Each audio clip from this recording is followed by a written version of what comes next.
Hi 586. I hope your week is off to a fantastic start. Welcome to our third module. As promised, this is your weekly overview of what to expect.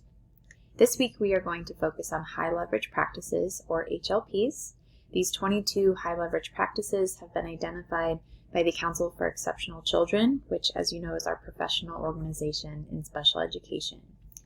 So the aim for you this week is to be able to compare and contrast the principles of UDL with HLPs, to identify effective instructional components to support our students with disabilities in inclusive settings, and then lastly to identify HLPs and evidence-based practices in special education.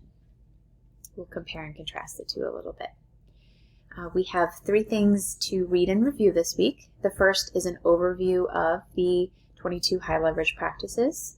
I'd like for you to take notes on these and to really take your time reading each of these high leverage practices. So this is going to be a very important resource, but these practices will also be an overarching theme throughout this term and throughout your program in GSEP as well as in your own teaching. So I'd like for you to take your time, read these thoroughly, and take notes. We don't have a lot of reading material this week, and so this is an opportunity for you to really digest this piece. We have two videos that I'd like for you to watch. Both are from the Council for Exceptional Children. One is an overview that supports this first reading, and one is a video that clarifies the relationship between high leverage practices and evidence-based practices. You have three activities this week, or three assignments. The first is to watch this video from the CEDAR Resource Center.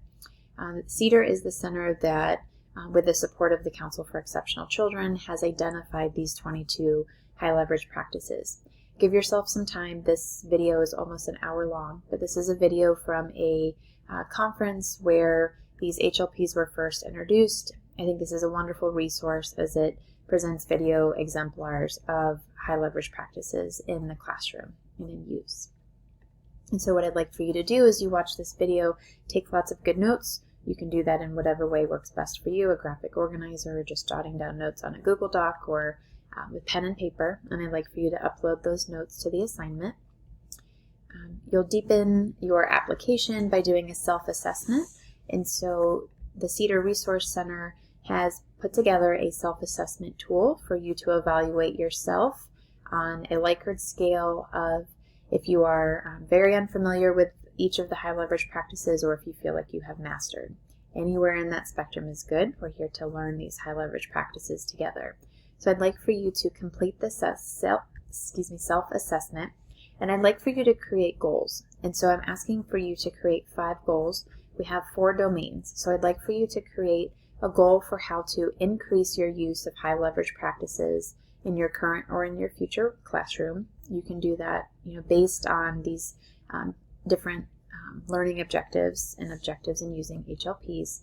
I'd like for you to create 1 goal for collaboration, 1 for assessment, 1 for social, emotional, behavioral supports, and then 2 for instruction.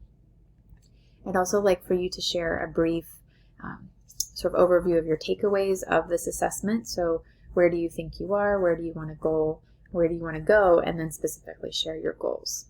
And then lastly, we will continue our book study on the Anti-Racism in UDL Andratesha Fitzgerald book using the VoiceThread platform for our discussions. All right, everyone is doing a fantastic job. Keep up the hard work, and please check in as you have any questions. I hope you have a great week.